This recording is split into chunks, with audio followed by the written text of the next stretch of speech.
برادران ملت اسلامی، السلام علیکم ورحمۃ اللہ وبرکاتہ۔ الحمد للہ وکفا وسلام علی حبیبہ المصطفیٰ، اما بعد فاعوذ باللہ من الشیطان الرجیم، بسم اللہ الرحمن الرحیم۔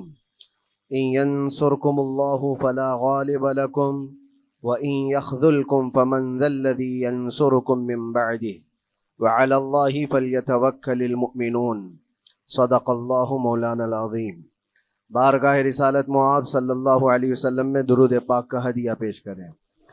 اللہم صلی علی سیدنا و مولانا محمد معدن الجود والکرم وآلہ واصحابہ الکرام وابنہ الکریم وبارک وسلم صلاة دائمتا سرمدا ابدا۔ اللہ عز و جل قرآن عظیم میں فرماتا ہے، اگر اللہ تمہاری مدد کرے تو کوئی دوسرا غالب آ ہی نہیں سکتا۔ ان ینصرکم اللہ فلا غالب لکم، تم پر کوئی غلبہ حاصل نہیں کر سکتا اگر اللہ تمہاری مدد کرے۔ وَإِن يَخْذُلْكُمْ فَمَنْ ذَا الَّذِي يَنْصُرُكُمْ مِنْ بَعْدِهِ، اور آگے اللہ فرماتا ہے، اور اگر اللہ تمہیں چھوڑ دے یا گرا دے تو کون ہے اس کے بعد جو تمہاری مدد کرے؟ کوئی ہے جو اللہ کے علاوہ تمہاری مدد کر سکتا ہے؟ جب نہیں ہے تو پھر آگے ہونا کیا چاہیے؟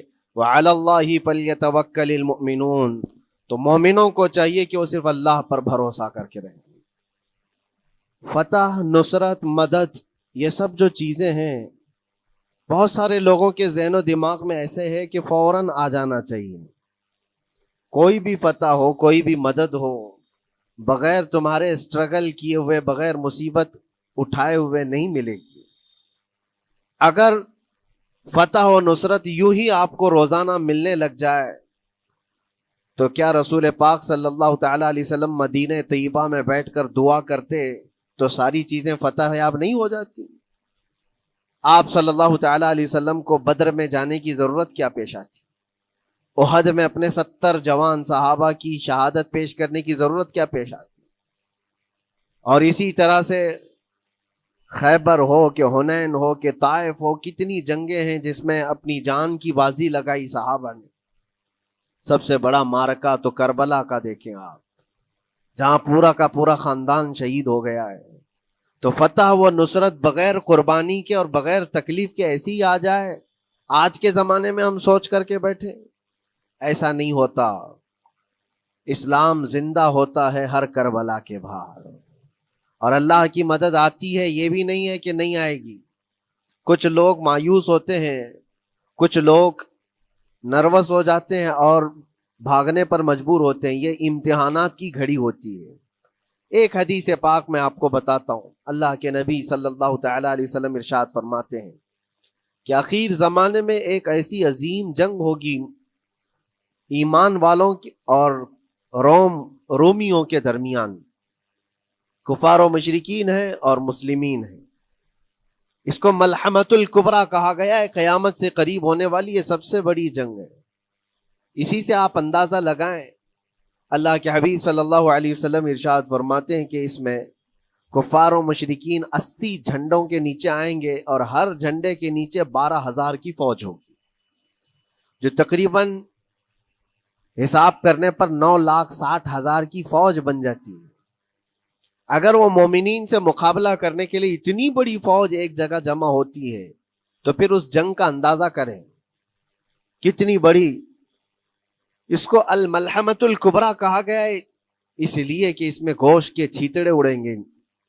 ملحمہ جو کہا گیا ہے عربی میں کہ گوشت کے ٹکڑے ٹکڑے دیکھے جائیں گے، اس قدر اس میں جانیں جائیں گی۔ اس جنگ کے متعلق جو اللہ کے حبیب صلی اللہ علیہ وسلم نے پیشین گوئی کی ہے، جو پہلے سے خبر دی ہے، وہ کیا ہے؟ فرمایا کہ پہلا دن جب ہوگا مقابلہ کا تو اس میں مسلمانوں کی جماعت میں تعداد کتنی ہوگی یہ تو نہیں بتایا گیا۔ کفار و مشرکین کے تو پتہ ہے کہ 80 جھنڈوں کے نیچے آئیں گے، لیکن مسلمان اور مومنین جو لڑ رہے ہیں ان کی تعداد کا کوئی علم نہیں ہے ہمیں، لیکن یہ پتہ ہے کہ ان میں سے 1/3، ایک پوری جماعت کا 1/3 حصہ میدان چھوڑ کر بھاگ جائے گا۔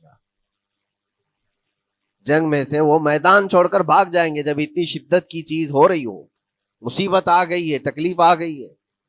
ایک تہائی میدان چھوڑ کر بھاگ جائیں گے.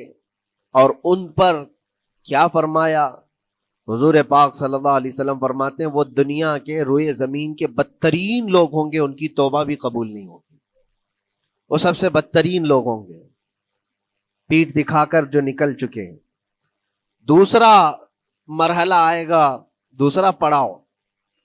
یہ ایک بہت سخت سٹرگل کرنے والا میدان ہے, مصیبت اٹھا رہے ہیں, مشقت اٹھا رہے ہیں. دوسرا دن ایسا ہوگا کہ مومنین کی جماعت کا 1/3 ایک تہائی حصہ شہید ہو جائے, قتل ہو جائیں گے. سوچو یہ بہت بڑی بات ہے. یہ دونوں چیزوں پر میں آج آپ سے گفتگو کرنا چاہتا ہوں. ایک تہائی حصہ میدان چھوڑ کر بھاگ جا رہا ہے اور ایک تہائی حصہ قتل ہو گیا, شہید ہو گئے. بچے کتنے ہیں؟ 1/3. لاسٹ میں ایک تہائی حصہ بچا ہے. یعنی ایک میں اگر 3 پارٹ کریں تو 2 پارٹ تو ختم ہو گئے, ایک پارٹ بچا ہے. اور اللہ کے نبی صلی اللہ علیہ وسلم فرماتے ہیں اللہ رب العزت اس آخری تہائی حصے کو فتح مبین عطا فرمائے گا. فتح تو ہے ان کی, فتح ہوگی ان کی, لیکن جو حصہ بچا ہوگا وہ آخر کا 1/3 حصہ ہوگا. اب اس پر مجھے عرض یہ کرنا ہے, مومنوں کو اگر فتح دیکھنا ہے, اللہ کی نصرت اور مدد دیکھنی ہے, تو یہ 2 چیزیں تو برداشت کرنی پڑیں گی. کون سی؟ پہلی چیز اپنوں کا چھوڑ کر بھاگ جانا, اور دوسرا اپنوں کا اپنے سامنے مر جانا. یہ دونوں چیزیں ہمیں دیکھنا پڑے گا. بہت سارے ایسے ہوں گے جو چھوڑ کر جا چکے ہوں گے, دامن چھڑا رہے ہوں گے, بھاگ چکے ہوں گے, اور کچھ وہ ہوں گے جو لڑتے لڑتے اپنی جان دے چکے ہوں گے. یہ دونوں بھی بہت سخت مسئلے ہیں میرے عزیزوں.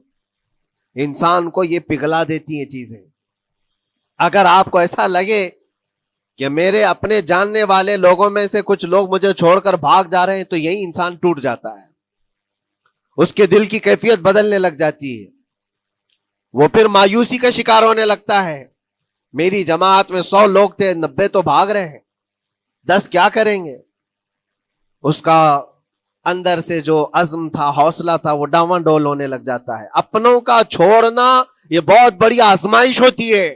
وہ کسی بھی میدان میں آپ دیکھ لیں, کسی بھی میدان میں اپنے لوگ اگر چھوڑ دیتے ہیں تو یہ اس کے لیے آزمائش ہے بہت بڑی.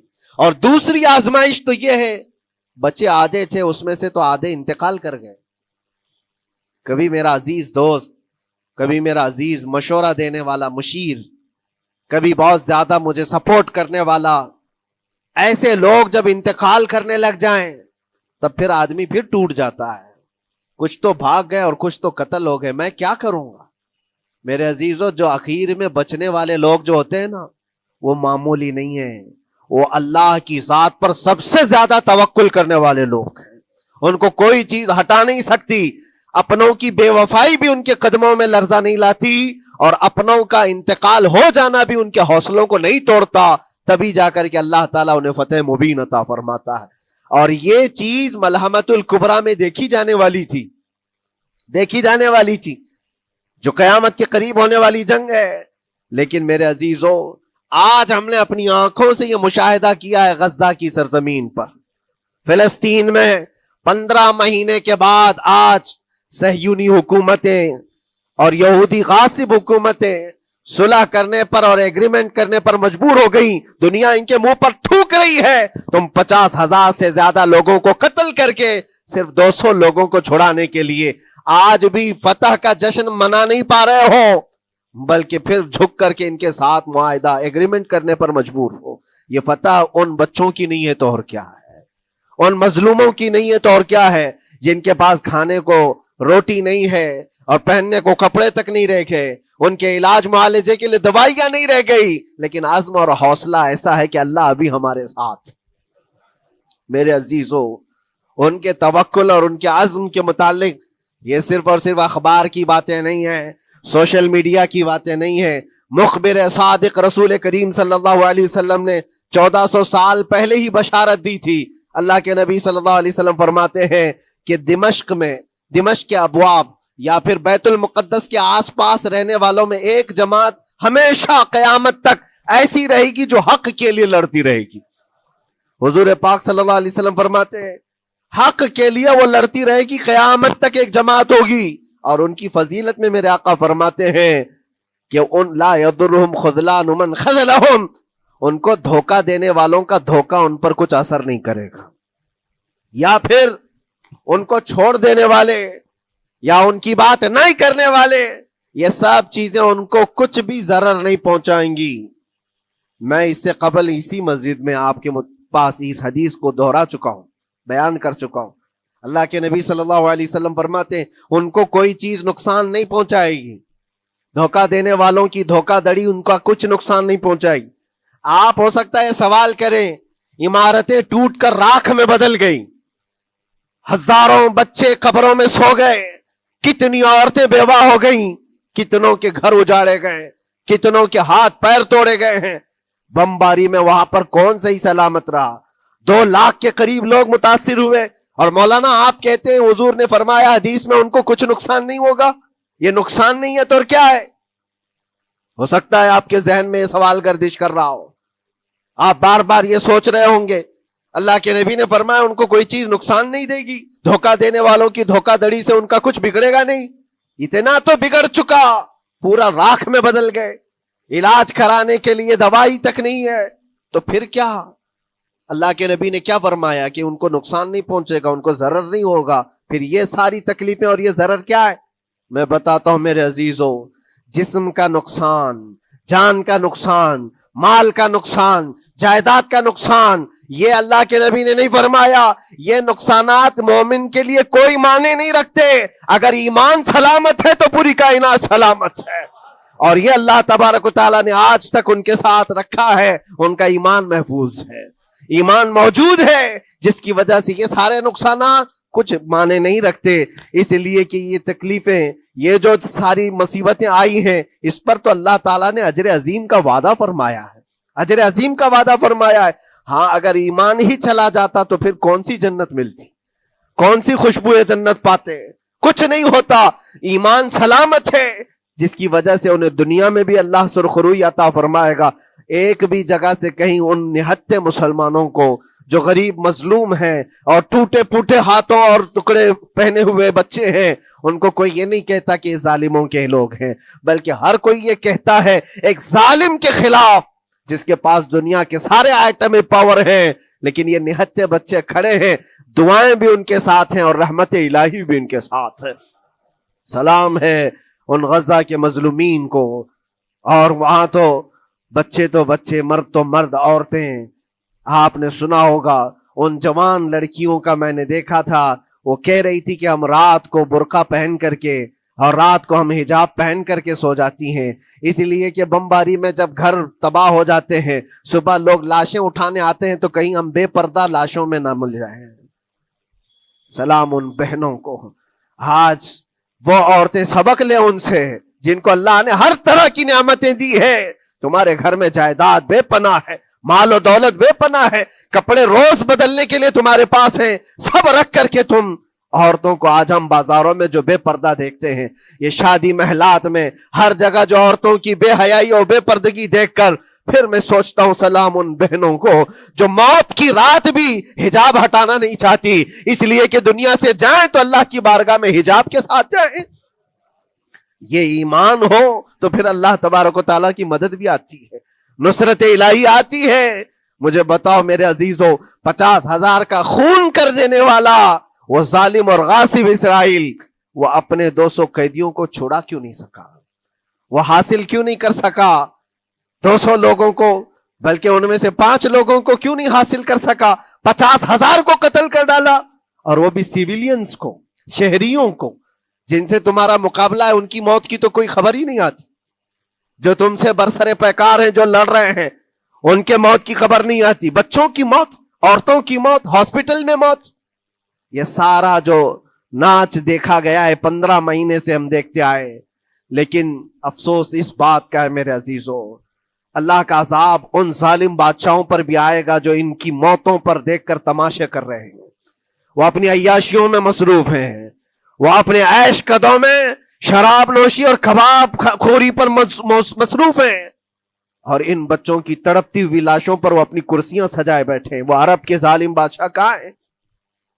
جن کے گھروں میں سونے کے ٹوائلٹ بنائے گئے ہوں، جو سونے کی کرسی پر بیٹھ کر کے حکومت اور تخت بچھاتے ہوں، میرے عزیزو ان کی بھی پکڑ آنے والی ہے، آپ انتظار کرو، کیونکہ اللہ تعالیٰ قرآن میں فرماتا ہے وَسَيَعْلَمُ الَّذِينَ ظَلَمُوا أَيَّ مُنْقَلَبٍ يَنْقَلِبُونَ، ان قریب ظلم کرنے والے یہ پہچان لیں گے کہ اللہ ان کو کس پلٹی میں گرائے گا، وہ کس پلٹی میں، کس کھائی میں جا کر کے گریں گے۔ اندازہ کرو، ظالم صرف وہی نہیں ہے جو بمباری کرتا ہے اور قتل عام کرتا ہے، ظالم وہ بھی ہے جو تماشائی بن کر کے لوگوں کا سپورٹ کرتا ہے، ان لوگوں کو سراہتا ہے جو ظلم کر رہے ہیں۔ افسوس کا مقام ہے، وہ چیختے رہ گئے، چلاتے رہ گئے ہیں، اور پھر اخیر میں وہ بچوں نے پکار کر کے یہ بھی کہا ہمیں کسی جگہ سے مدد کی امید نہیں ہے، نہ ہمارے پڑوسی ملک سے، نہ کسی بہت بڑے مسلم بادشاہ سے، ہمیں امید ہے فتح کی اور مدد کی تو پروردگار عالم سے ہے۔ اور یقیناً مومنوں کے لیے اللہ نے یہی فرمایا وَعَلَى اللَّهِ فَلْيَتَوَكَّلِ الْمُؤْمِنُونَ، اور مومنوں کو چاہیے کہ صرف اللہ ہی پر بھروسہ کریں۔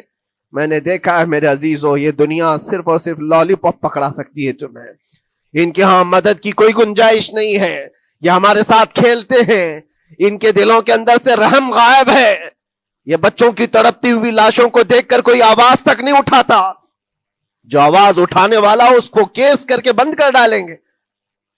جو بھی اگر مظلوموں کے لیے آواز اٹھائے، ان کا پرچم لہرائے، تو کتنے تو یہاں پر FIR ہو گئے، بند کر دیے گئے۔ کیوں؟ مظلوموں کے لیے آواز اٹھانا کیا یہ ہمارا رائٹ نہیں ہے، ہمارا حق نہیں ہے؟ تم ظالموں کے لیے علل اعلان بات کر سکتے ہو، ہم مظلوموں کی بات بھی نہیں کر سکتے، کیسی بات ہے؟ میرے عزیزو، ہم جس دنیا میں جی رہے، اسی لیے میں آپ سے کہتا ہوں اٹھو، وہ گھر نہ حشر نہ ہوگا پھر کبھی، دوڑو کہ زمانہ چھال اپنی چل گیا، قوت عشق سے ہر پست کو بالا کر دو، دہر میں نام محمد سے اجالا کر دو۔ تمہارے پاس طاقت و قوت نام کی کوئی چیز ہے تو وہ ایمانی طاقت ہے، باقی کوئی چیز، کوئی طاقت و قوت تمہاری مدد نہیں کرے گی۔ وہ قوت ایمانی ہے جو بدر میں صحابہ کے ساتھ تھی، وہ قوت ایمانی ہے جو احد میں بھی صحابہ کے ساتھ تھی، وہ ایمانی طاقت و قوت کا جوش ہی ہے جو 4000 ہوتے تو 40,000 پہ بھاری ہوا کرتے تھے، وہ ایمانی طاقت و قوت ہی ہے جس پہ اللہ کی مدد اور نصرت آتی ہے۔ آج مومنو، آپ سب سے زیادہ اللہ پر توکل کرو، اللہ پر بھروسہ کرو۔